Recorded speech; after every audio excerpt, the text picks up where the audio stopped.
is a lie that your relationship cannot be sexless. There are people that are in relationships and are not sleeping together. If you desire that, forget about those who don't. Focus on you. When I met my husband, he told me we won't be kissing. I'm like, yeah, is that going to work? But how are we not going to kiss? But we did it all.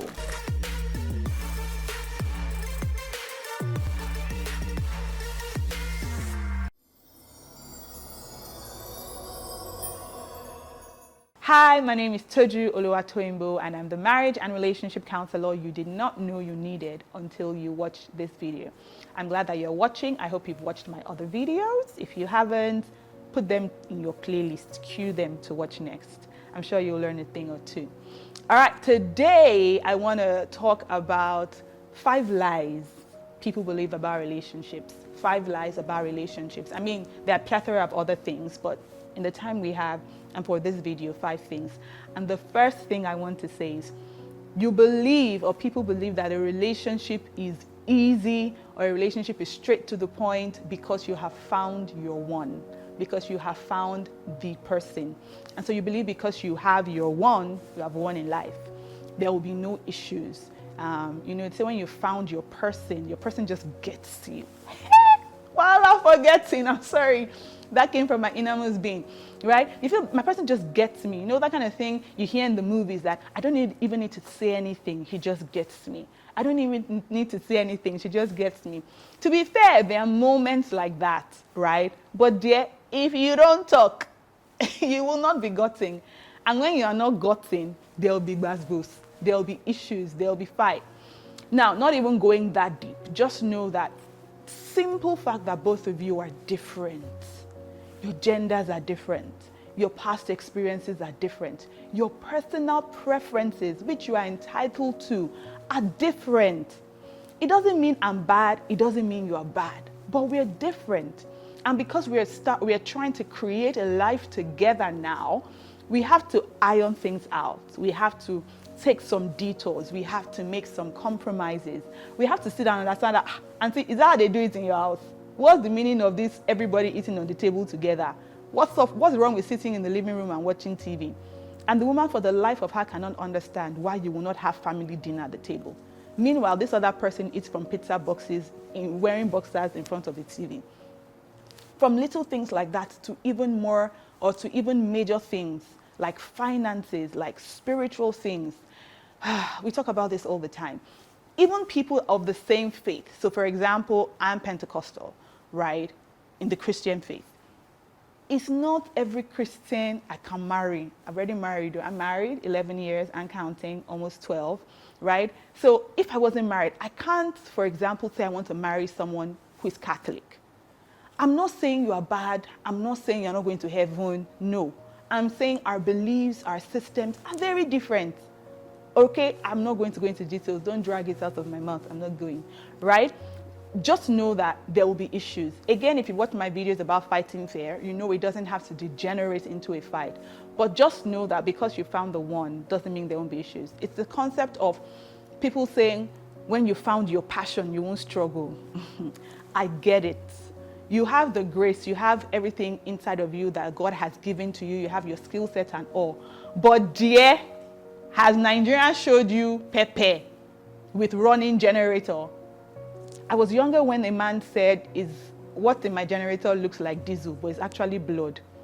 It's a lot. He's passionate about what he's doing, but money is leaving him, right? Virtue is leaving him. You're passionate, but people don't get the message in your heart. You have seen the vision. You know where it's going. But the people you're trying to communicate to and sell to can't see it. It can be frustrating. So it's not like because you're passionate, you will not have struggles. It's just that you will surmount the struggles because the capacity, the faith, the vision in you is stronger than the struggles. All right? All right. Number 2, every red flag is an indication to terminate the relationship. I've heard people who believe this. This one is a red flag. And more so in this day and time where there's cancel culture. Matching energy. The energy he gives, the energy I'll give. The energy she gives, the energy I'll give. Zero patience. And so you feel every red flag should terminate the relationship. Now, of course, a red flag is something to be concerned about. You don't jump and pass, right? However, like I say, sometimes there are situations where a red flag can gradually, do the moonwalk back and become a light red flag, then become, I don't know, pink flag, and maybe even white flag eventually. Or maybe it gets to the point where it's pink or very light red, and you say, okay, this I can handle, this I can manage. Please, there's some red flags that you don't manage. It's a whole different video for that. If somebody is serially sleeping around, he now becomes pink flag, or she becomes pink flag to sleeping with only 2 people per year, it's still a no. All right? But let me try to give an example. If someone, for example, is very argumentative, they always want to have their way. It's their way or the highway. It's a red flag, because you want to be in a relationship where you know your opinion will be heard and valued, not just heard. Because it's one thing to hear you, it's another thing to say, I've heard you, but keep it in your pocket. Right? But that doesn't have to terminate the relationship, because the person might have context of where they're coming from. The person might be doing firstborn behavior. Firstborn behavior also, maybe he or she lost his or her parents early, so they had to grow up really fast. They had to handle a lot. And so one of the ways to deal with pressure was to tell the younger one to make her go and do like this, Fumila, you're going to do like this, and just be in charge, so that they're holding things together and things are not falling apart. So it's something they have learned by force, by situation, not because they want to be angry with you. So that kind of person, you can work with them as long as they are conscious and willing, and you can see progressive progress, like I say. Then it's something you can work with. Now, let's not forget that you don't throw out the baby and the bath water. So this person who is argumentative, yes, they can now hear you and value your opinion, but you want them to still have that argumentative tendency, because they shouldn't also take everything you say hook, line, and sinker.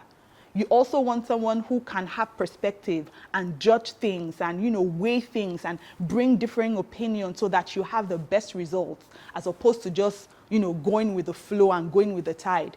People that go with the flow and go with the tide, you know where they say they end up. All right? So it's very important that you understand that not every red flag must lead to termination. Learn how to navigate, learn the context, learn what is negotiable, what is not negotiable, learn what you can live with for the rest of your life suitably, and what you cannot live with for the rest of your life. All right? Number 3. This one is funny, and I think I try to talk about it like 2 or 3 times every year. I appreciate my mentor, Pastor Kingsley Okonkwo, for also talking about this. And we will be bashed, we'll be insulted, we'll say no, but things are different now.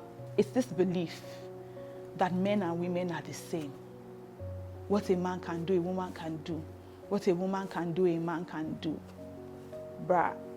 The reason a man is attracted to the woman, first of all, is because she's different from him. Because he did not see Soji to be attracted to. Yes, I know where this is going already, but follow me. Why are you not attracted to Soji as a straight man? Why? Because Soji is the same as you. You're not attracted to that sameness. You're not attracted to the physique of Soji. You're not attracted to the man energy that Soji gives you. Soji is not supple. There are reasons you're attracted to a woman. That automatically means that we are different. And it's not just physiology or your physical state. Meanwhile, the way you're created physically means that what your body can do physically is different. And by default, what your body can do that is different physically means that there are biological differences, emotional differences, hormonal differences already working in you. Meaning, AKA, bottom line, men and women are different. And so this basic understanding, no, I'm not going to the other side you people want me to talk about. This basic understanding already gives you an advantage coming into a relationship. You know that you cannot deal with your babe the way you deal with your guys. You know you cannot deal with your guy the way you deal with your girlfriend. The way guys cannot talk for 2 weeks or 3 weeks and they just sit there and say, chairman, how far now? A girl is going to be like, you didn't call me last night. And the guy is going to be like, yeah, but we spoke 2 nights ago. I'm like, but a lot has happened between 2 nights ago and last night now. Why am I now changing my voice? Right? We're different. Knowing how a man behaves or how he thinks makes you know that you might have your high word count, but a man doesn't want to talk all the time. But for us as women, talking is very therapeutic. Whether we are gisting, whether we are praying, whether for those that gossip, they are gossiping. But talking for us it's part of how we vent. It's a thing for us. This is why even when you drop your children at school, the people you see hanging outside the gate and gisting 30 minutes after drop-off is over, they are moms. They're talking about different things. What they're talking, the men don't have that time. Even if they're coming back home to sleep, they rather come home to sleep than hang out with other dads. But if you don't understand that about a man, you want to talk all the time. And when he's trying to hibernate and think and compartmentalize, because he can't do so many things at the same time, you feel you're not talking to me, you're not there. When you were toasting me, we always wanted to talk to me, but now you're not talking to me. And that concept of when he was toasting you is another major difference between men and women. But that's for another video. All right, so you need to understand that these things are gender-based. Number 4, a lie that people believe about relationships, and I think I've alluded to this before, is that if you love me, you will accept me the way I am. The problem with that statement there is that you are not the way you're supposed to be, if you get what I mean, right?